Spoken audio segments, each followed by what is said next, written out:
So now that we've talked about the seasonal tendencies and what that means and how you can actually use that to kind of form your directional bias, I want to continue in our macro, in the macro structure of the markets. So the macro structure is the big picture, as we said before. It's the big picture. It's looking at the whole construct of the market. And if you're going to be able to develop a bias, then you have to start with the big picture. All right. So the seasonal tendencies is a definite tool that you want to have in your arsenal. And in this segment, we're actually going to cover two more tools that you want to use. That's going to also deal with the macro. And it's going to help with what we call quantitative analysis, because, if you want to trade in line with the banks, if you want to trade with the banks, then you're going to need to know where the banks are putting their money, right? So these next two tools that I'm going to show you are actually going to help you to do that. So how do you come to the place where you can set up your analysis and determine your bias, bullish or bearish? It starts in facts. Okay. So there's two tools that you're going to need. The first one is dealing with the global interest rates. All right. And that's global-rates.com. All right. And I'll show you exactly how to navigate through that. And then the second one is the commitment of traders. And that's www.barchart. I probably didn't have to say www, right? That's www.barchart.com. So we're going to go through both of those in this segment here, show you how to use it, how to plan your quantitative analysis. The quantitative analysis is going to lead to the qualitative analysis. So first we're going to go to global-rate.com. All right. So you go to global-rate.com, and what you're going to do, you see in the middle, it says central banks right here, and more information on central banks. Now what this is actually showing the interest rates. Okay. The interest rates of pretty much all the countries. Now we're not interested in all the countries, just the major ones that we're going to be trading. So we're going to be looking for the interest rates and interest rate differentials. All right. Now, what are interest rate differentials? Well, first of all, let's talk about the interest rates and let's talk about the differentials. Okay. So the interest rates is the percentage of interest that is in that particular country at the moment. And the differentials is comparing the two. Okay. Now, there are actually countries who have negative interests right now. So what is interest rate differentials? Okay. Well, understand it like this. Large money flow always seeks yield. In other words, when you have these big banks that are putting their money into an investment, they're not just doing it for fun, right? And they're not just doing it just to get your money in replace to theirs. They're actually looking for a return. So if you have a country where 2.5% interest, like you see here in the United States, 2.5% interest. So you have a country, or even Brazil, 13.75% interest. If you had the opportunity to earn 13.75% on your money in a year versus 1.75% per year, which one would you go for? Or better yet, if you had the opportunity to earn 13.75% versus negative 0.1%, where would you put your money? Right? This means that what this negative 0.1% means, that means that in a year, you're actually going to lose money by putting your money in their bank. And that's about the rate that you're going to lose it. Right? 13.75% for Brazil.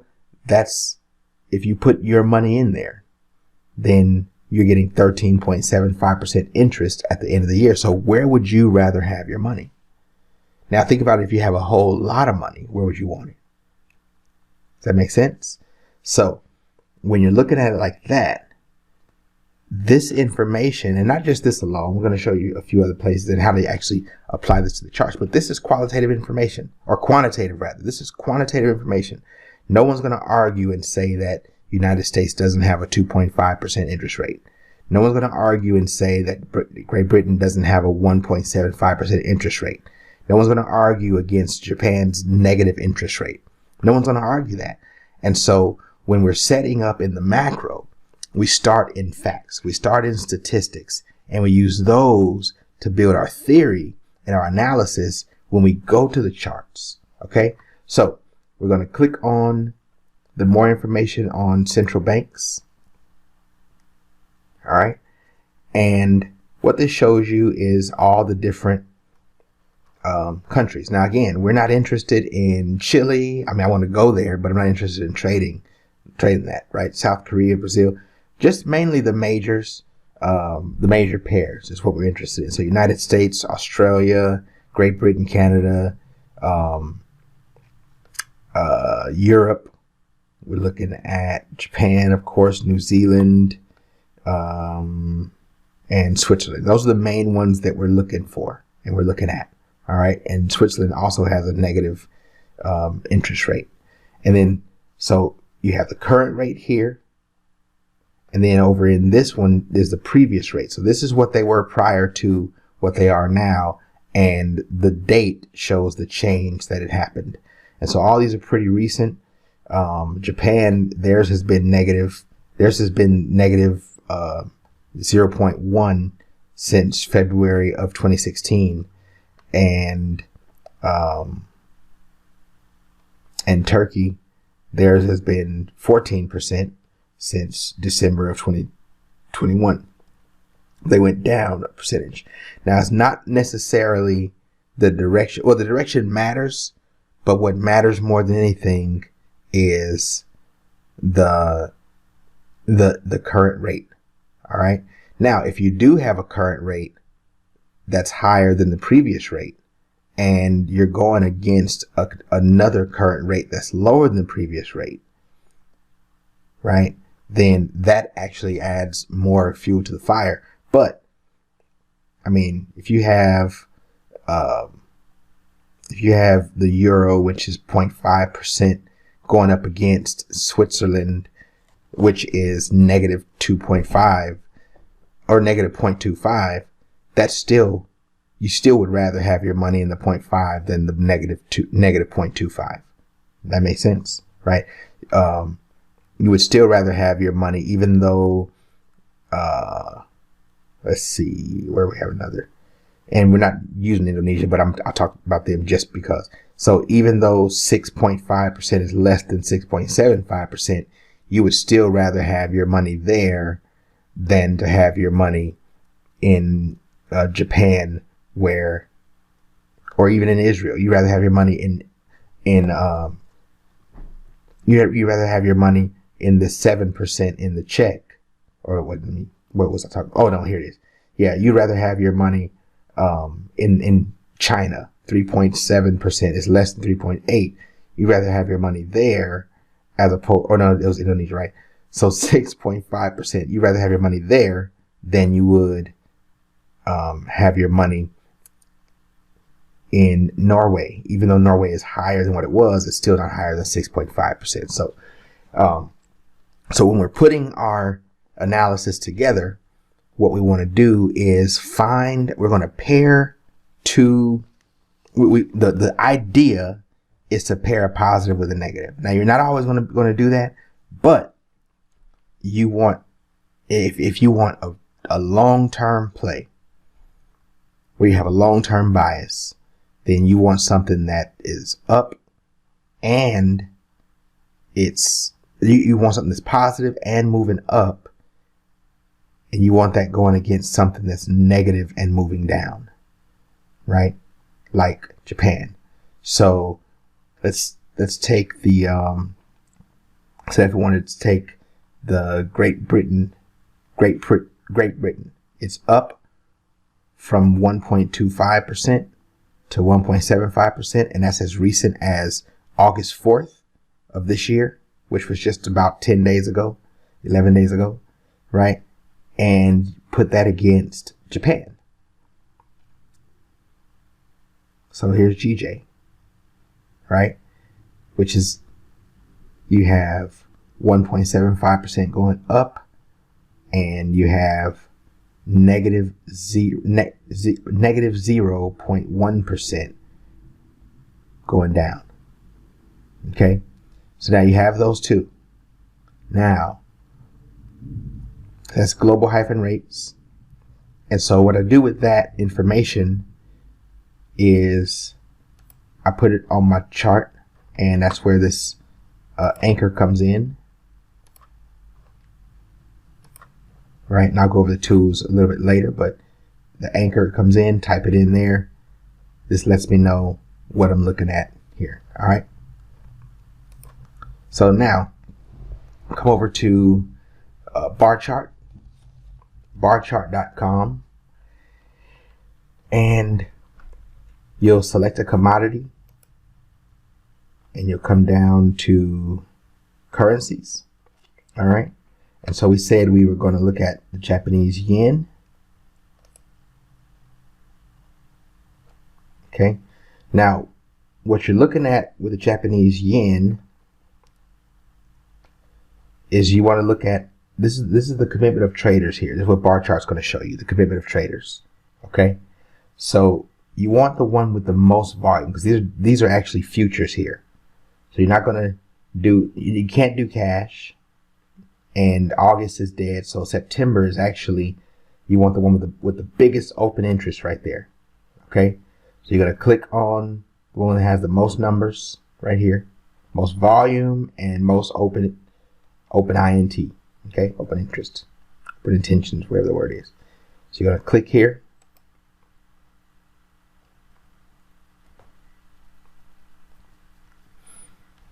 Now once you click that, open the full chart.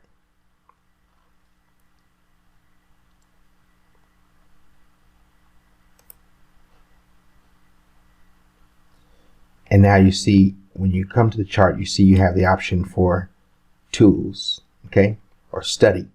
So you click on study. And I already have it typed in, but if I didn't, let's close that out. So now you'll type in commitment of traders. All right. And then the two that you want are the large speculation and the commercial. Okay. So we're going to go ahead and take out the small. You just toggle it out like that. Then you hit add, and it's going to put that at the bottom of your chart. Okay. And so the red line, just in case you don't remember, the red line is your commercial traders, okay? And it's the large speculation. All right. So you'll see this is the commitment of traders. They're long here, they're short here. Long, right? So now the other one that we wanted,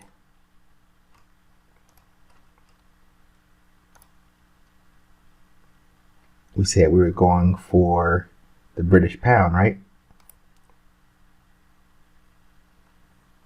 Same thing. Going to go for the biggest volume, which is right here. Also September. Open that up. And when you open it up the second time, then it's going to automatically have your chart the way that the Japan chart was. Okay. So full chart.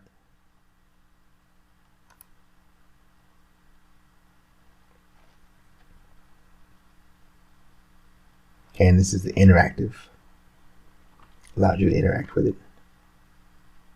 I like to set mine, if you want to know how to get past those bar charts just right here, right?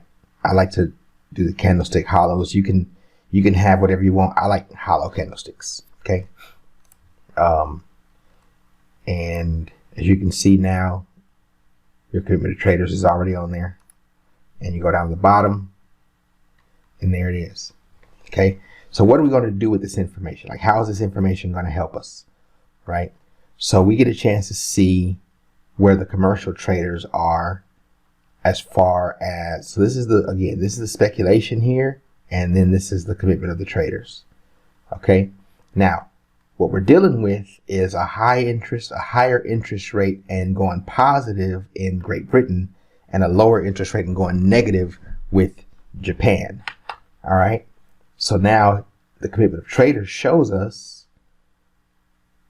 it shows us the different, where they're long, and it shows us where they're short. And what you're looking for in the two is you're looking for when they are net long on Great Britain and net short on Japan. You're looking for that setup. Okay. Now, with this information, you're going to take this knowing that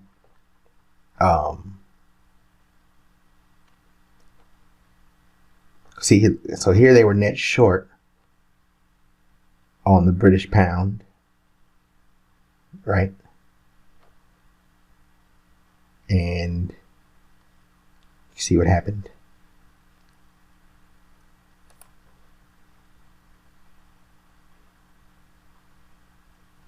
They were net long here. Okay, net short, net long. All right. So you take that information and you're going to apply it here. So I'm going to show you how to actually apply that. Well, you can see, so this is the weekly chart right here. Okay. The weekly chart for GJ. You can see that for the most part, it's been long. There's been shorting. Have there been shorting opportunities? Absolutely, there have, right? But the long game, if you were holding a trade long, or when I say long, if you're holding the trade, then you want to be holding your trade in the buys. Okay. Now you can be a scalper, you could be a positional trader, you could be a swing trader, and we didn't really talk about that as far as finding the trade strategy or trade style that fits your emotional makeup, your psychological makeup. We'll probably talk about that a little bit later, but it's definitely important to understand who you are. Well, actually, we did talk about that. It's understanding your psychological makeup and being yourself, not mimicking someone else, because mimicking someone else doesn't necessarily set you up for the best reality, because you might not have the personality or the makeup emotionally to get in a trade here and hold it until it gets over there, right? It looks all fun and good when you're looking at hindsight, but when you're actually in the trade and the price is moving to manipulate, the question is, can you actually hold on to a trade that long? There's nothing wrong if you can't, right? That's why they have scalpers. That's why there's swing traders. That's why there's positional traders. That's why there's intraday traders. And, you know, if you're holding on to a trade for a couple of hours to a day or two or something like that, then that means you're an intraday trader. You know, if you're holding on to a trade for a couple of weeks, then that means you may be a swing trader. If you're holding on your trade for a few months, then you're a positional trader. If you get in and get out and get in and get out, that means you're a scalper. But you want to find that which fits you. Now, once we get into the strategy of how to actually trade these and set yourself up, then you can decide if you want to be someone who does that on a short-term basis or on a long-term basis. Because what you're going to see is, once we get into how to actually trade this information, how to use this information for entries and exits, then you'll be able to take that on any time frame. All right.